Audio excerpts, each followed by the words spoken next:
You are looking live at the Shoe, the site of the 111th meeting between Ohio State and Michigan. We're counting you down to kickoff, literally. Keep your eye on the Speedway countdown clock as we take you right up to national coverage. Welcome to the Road to the Big Game pregame show here on ABC 22, brought to you by Speedway. I'm Eric Elkin. We'll bring you right up to kickoff between 6th-ranked Ohio State and Michigan. And today I'm joined by Donnie Evage, an 07 Wayne alum, also made his name at Ohio State on special teams from 2007 to 2011. You've got the rings, Donnie. You've got the gold pants on. What are the emotions going through your mind right now? I got the adrenaline rush right now, just knowing it's game day and our Buckeyes are about to take the field. This is the game, man. We have this game circled on our calendar year-round. Put this rivalry into words briefly. What is this like? It's do or die. You know, Coach Earl Bruce always talks to us before the games, like I mentioned last year. And if you don't win this game, you have problems. If you win it, you can be the victor all year long. Now, Donnie, I spent the past 3 seasons covering the Civil War between Oregon and Oregon State.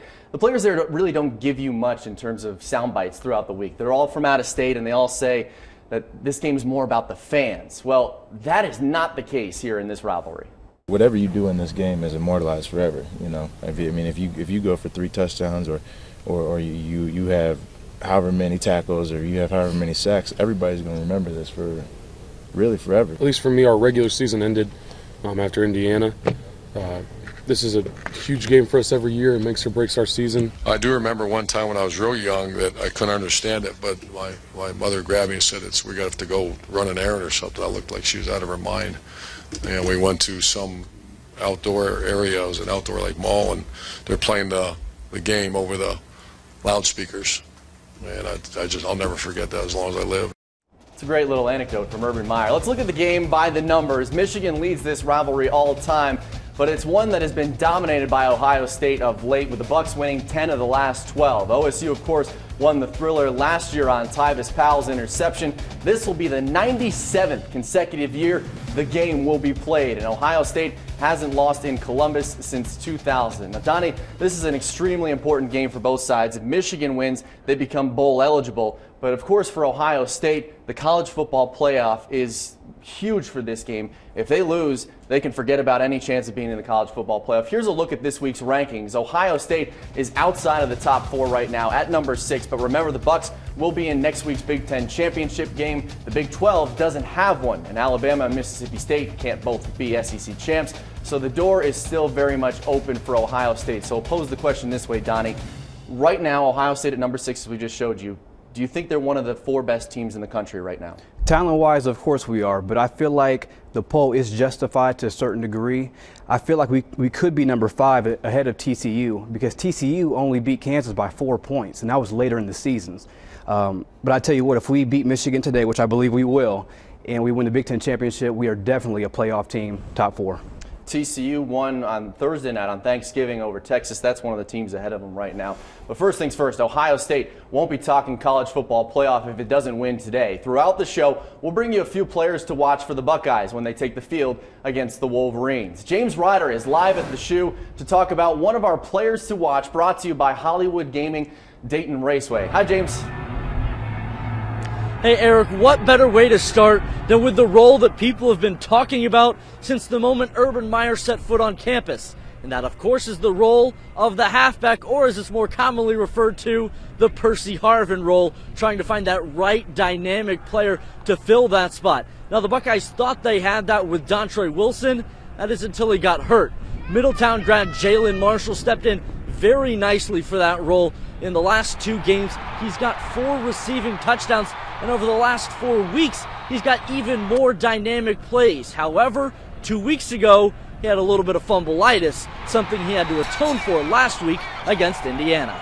Played up to the ability of the H-back role. You know, I feel like he said, he didn't lose confidence in me, and I just wanted to go out there and basically just prove to him that I could still be that, primary H-back in the offense. There's a lot of cool things that that our age gets to do, and I think that he suits everything that we ask him to do there very well. I mean, he's a strong kid, he's fast, and he can do anything that you ask him to do. A big part of how Ohio State does today and the rest of the season will boil down to how Marshall does in that H-back role. If he has a big game, it bodes well for the Buckeyes. Now, if he struggles, it could mean trouble for OSU. For now, from Columbus, I'm James Ryder, ABC 22 News. Thanks a lot, James. I think a lot of people are expecting a big day out of Jalin Marshall today. Still to come on the road to the big game, brought to you by Speedway. Remember when this guy was playing for Centerville? We'll have an in-depth look at Michael Bennett's development into a future NFL talent. Plus, JT Barrett's gone from unknown to Heisman candidate in a matter of months. How that came to be, next. But first, let's head back to the shoe with our tailgate pass. It's brought to you by Speedway. And keep an eye on that countdown clock as well. We're almost 20 minutes away from kickoff between Ohio State and Michigan.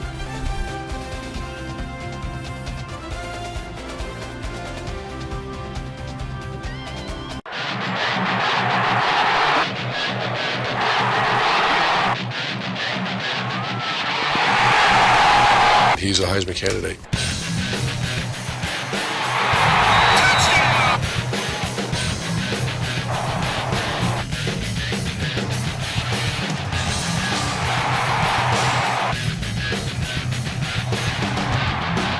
J.T. Barrett. Welcome back to the road to the big game, brought to you by Speedway. Eric Oken alongside Donnie Evage. I don't think many people saw that highlight reel coming this season. It was supposed to be Braxton Miller's encore. Instead, it's turned into JT Barrett's opening act. And he's another one of our players to watch today, brought to you by Hollywood Gaming Dayton Raceway. The numbers are record-breaking for JT Barrett. Literally, he's responsible for a school record 42 touchdowns this season, and he's already set school records this year for touchdown passes with 33 of them and total offense with more than 3,500 yards. He also holds the longest touchdown run and single-game rushing yards by an Ohio State quarterback. So, Donnie, if I had told you back in late August that Barrett would put up these kind of numbers, you would have called me crazy, right? I would have, yes. I didn't see this coming. You know, unfortunately, Braxton Miller got hurt, but with the depth that we have at Ohio State, we're able to just reload and make things happen. What surprised you most about his maturation? I mean, everyone remembers that Virginia Tech game when, to be blunt, he looked bad. Yeah. And so did the entire offensive line, the entire offense, really. What's impressed you most about his maturation into the level that he's playing at right now? His leadership ability. Anytime you have a tough game like that at home in a night game, LeBron James is in the building, the stars are out. You take a loss like that and you're able to move on and make progress game in and game out. That's what a leader is about.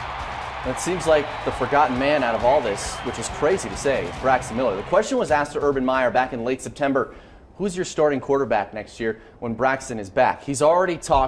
Braxton has already said that he is coming back next year to play his senior season at Ohio State. That question was a little bit tongue-in-cheek at the time. Urban Meyer didn't hesitate at the time to say it's Braxton Miller. But Donnie, that discussion now is really starting to gain some traction. I know it doesn't affect today's game or what happens going forward this season with the college football playoff if the Buckeyes are able to get to that Final Four national championship picture. But what do you do if you're Urban Meyer next year when you have JT Barrett as a redshirt freshman playing the way that he's playing, and you've got Braxton Miller back for 1 year of eligibility? I feel like a player should never lose their starting position due to injury. I'm a Braxton Miller supporter all the way. I'm a JT Barrett supporter. Buckeye Nation, we're in a great spot. We have two amazing players, both Heisman candidates on the same team.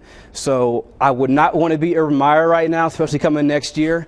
But it's hard to take away Braxton Miller's, two-time Big Ten Player of the Year. And another thing to remember, guys, is that I don't think we've ever had this many weapons on a Buckeye team, from receivers to running backs, having two tight ends. I feel like if Braxton Miller would be on this team right now playing healthy, he would have broke his own records. The other topic that's been brought up too about Braxton Miller is he's not ready for the NFL draft right now, hence why he talked about coming back. People are talking about him too potentially playing a different position if he comes back, maybe keeping JT Barrett at the quarterback position, then using Miller maybe in that H-back role or at running back, a lot of different positions. You talked about all the weapons they have. Do you think Braxton, I know you're a Wayne guy, I know you know Braxton, I know you haven't necessarily talked to him about this specifically, but do you think Braxton as a person might accept that role if it comes to that? Braxton, he's an athlete. So wherever you put him on the field, he can play. Right. I have not talked to Braxton personally about this, but my gut feeling is Braxton wants to play quarterback. That's been his position all his life, and he's a competitor. He's a Wayne Warrior, and he's also a warrior in real life, so he's going to compete his butt off and want that starting spot at quarterback. It won't affect what happens today, but it's a really interesting topic going forward. What will happen between JT Barrett and Braxton Miller? You just saw Urban Meyer in that picture you mentioned. He has a tough decision. Very much so. But not something they have to worry about today. Coming up next, we talk another hometown kid, Michael Bennett, and something about him you may not remember, which makes what he's accomplished that much more impressive. But first, let's head back to the shoe with our tailgate pass. It's brought to you by Speedway. And remember to keep an eye on the Speedway countdown clock. We're only 15 minutes away from national coverage as the shoe starts to fill up. We already want to beat them really badly, but now it just raises the stakes. You can't mess around with them like we did last year. You have to go out there and you got to prove your point. Michael Bennett also wants to go out with a winning record against that team up north. The win today gives him a 3-1 career record. But before he ever donned the scarlet and gray, he wore black and gold. James Ryder joins us live once again from outside of Ohio Stadium. And Bennett is another one of our players to watch today, brought to you by Hollywood Gaming Dayton Raceway. James? I went back to where it all started this week. I sat down with Ron Ullery, Michael Bennett's high school football coach, and we talked about Bennett's progression and how we ended up where we are now, 7 years after Bennett's freshman year at Centerville. In high school, I would describe him as kind of eventually the total package, where he was a charismatic young man, an extremely intelligent, extremely caring, very respectful, very courteous young man. And obviously on the field, Michael Bennett was as advertised. Explosive, talented, but yet he didn't play defensive line until his senior year of high school. Not probably, but without a doubt, the best high school offensive lineman at any level of high school football that I've ever seen. I've never seen an offensive lineman at that level even close to as good as Michael was. But even earning a scholarship to Ohio State, Bennett was oblivious to how good he really was. Playing 2 ways as a senior, Bennett was one of the first players invited to the Army All-American Bowl. This game is a huge honor, especially since I didn't really expect anything like this.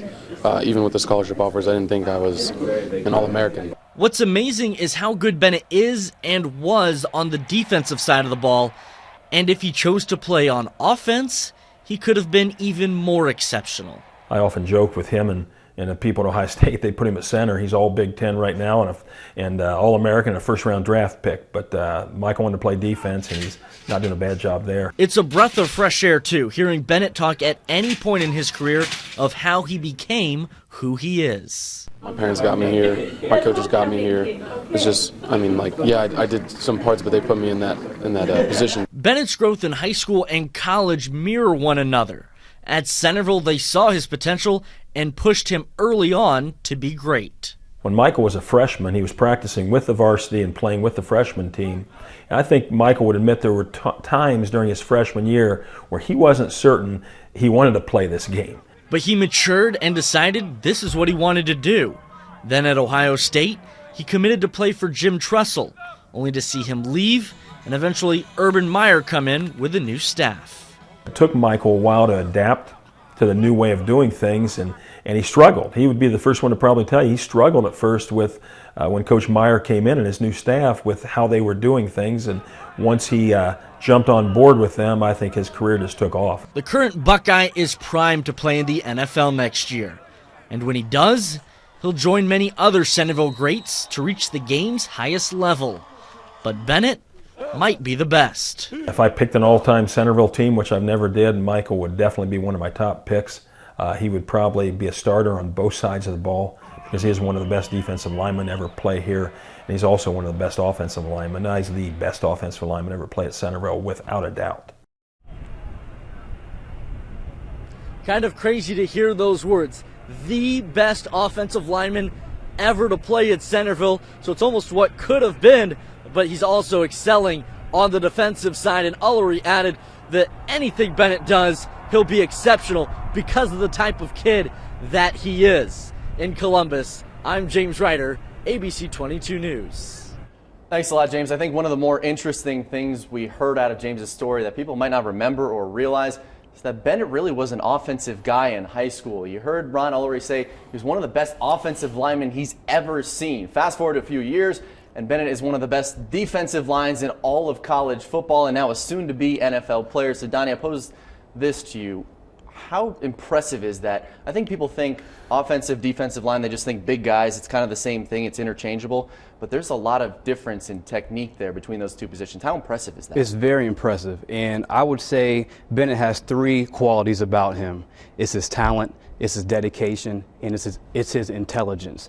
You can't go from being an offensive player to a defensive player and excel the way he has without having the intelligence, because talent will only get you so far. Talent is never enough. But he's put in the work, and he's excelled, and I'm very, very proud of him. You're a Miami Valley guy. How much pride is there, too, to see Miami Valley guys doing that well? A ton of pride. I think everybody at home watching the show right now would agree that Dayton has some of the best talent and athletes in the country.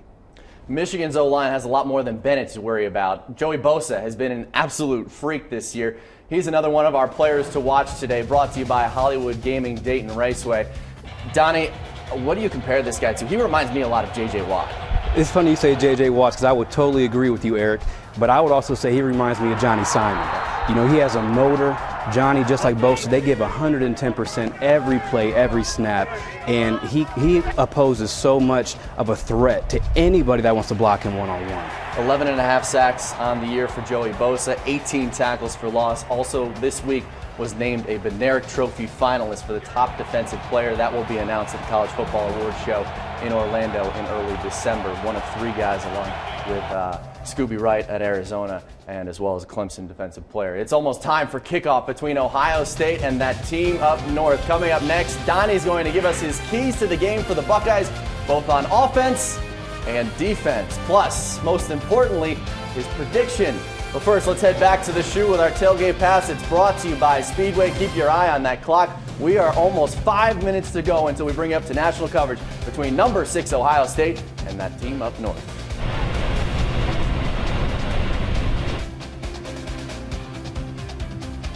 It's the game. It's that was kind of installed in me when I first got here, and it's kind of been that way since the whole way. And that's a Florida guy saying that. Welcome back to the road to the big game. It's brought to you by Speedway. Keep your eye on that countdown clock. I'm Eric Elkin alongside former Buckeye, former Wayne Warrior, Donnie Evage. From kickoff, we're only a few minutes away from kickoff, Donnie. We both think if the Buckeyes take care of their own keys, they should be okay in this game. So time for you to give us your keys to the game. It's brought to you by Bo Townsend Ford. Donnie, let's start on offense. 3 keys for Ohio State offensively. Okay, the first key is to protect the football. In today's game, it's all about winning the turnover margin. Fumbles are unacceptable, and we cannot throw any interceptions. The second key to the game is going to be the offensive line. They have to dominate. If we win the war up front, our run game is going to be successful. We're going to be able to eat up the clock and dominate the flow of the game. Now, the third key to the game is going to be J.T. Barrett's decision making. He's going to have to know when to throw out of the pocket and when to run and use his legs. And he's a talented guy. We've seen it all year long. If he makes the right decisions, the right reads, the game is going to be, honestly, I think, a blowout. Yeah, he was a little bit off maybe last week. Missed a couple of open receivers, threw 2 interceptions. One of those not his fault. It was tip ball off the receiver's hand, but maybe a little bit off for his standards last week. We'll see if he has a big bounce back game. All right, on the other side of the football, 3 keys defensively for the Buckeyes. Okay, the defensive line's aggressiveness. We got Bosa, we got Bennett. We have a list of guys that can get back into that backfield and disrupt Gardner and the running backs. We do that, we set the tone, we're the aggressors. It's going to be a great game. The second key for the defensive side is the secondary cannot get caught sleeping. And I say it just like that because Michigan is desperate. Right. They're playing for their head coach, and they're playing just to be bowl eligible, like you mentioned earlier. Right. So watch out for the trick plays and watch out for the deep balls because it's going to come. The third key to success and to win the game, the final one, is to have no mental errors as a defensive unit. We just talked about it. If our heads are in the game, we read our keys, we have outside support with the linebackers, the defensive line goes to the right gaps. We're gonna dominate, Eric. It's gonna be fun to watch. I like the confidence in dominate. So much confidence that makes sense to segue into our prediction time. Last year, Donnie, I'm going to throw you under the bus here a little bit. Okay. You were a bit off, but so was everyone else. You predicted a blowout, and that game was anything but that. It came down to that 2-point conversion. Obviously, Tyvis Powell's big interception that saved the game for Ohio State and saved their season at the time with those national championship hopes alive. So we're going to give you another chance this year around to see if you can get a little bit closer. Donnie's game prediction is brought to you by Town and Country Furniture. Donnie, what you got? Okay, I'm going to try and redeem myself this year, and I have Ohio State winning 52-17. And I say that confidently. We put up a lot of points pretty much each and every game. Look at Michigan State. You know, we put up a lot of points there. I feel like with it being a home game, the seniors' last game at the shoe, their parents are going to be waiting for them before the game. Emotions are going to be so high. We know what this game means, 57-12. And real quick, Eric, I want to say an early happy birthday to Braxton Miller. Buckeye fans, make sure you let him know happy birthday on his social networks. Yeah, I know. Well, it seems like, again, the forgotten guy out of all this. The guy was a 2-time Big Ten Offensive Player of the Year, but JT Barrett has just played so well. We also haven't talked too much about Brady Hoke. Could be his last game. How much do you think that plays into it for Michigan? How much are they going to be playing for him? Oh, they're going to play for him without a doubt. They're going to give it everything that they have. You know, if I would have known, and it's a touchy subject, if it would have been Trustle's last game, the game before, potentially, it was my last, I would have gave everything I have for Coach Trustle. So the Michigan players are feeling it right now. They're going to give it all they have. But watch out for the Buckeyes, because we don't care if this is his last game or not. We're coming in to win in the shoe. All right, we're going back out to the shoe. Time for national coverage between Ohio State and Michigan. Enjoy the game.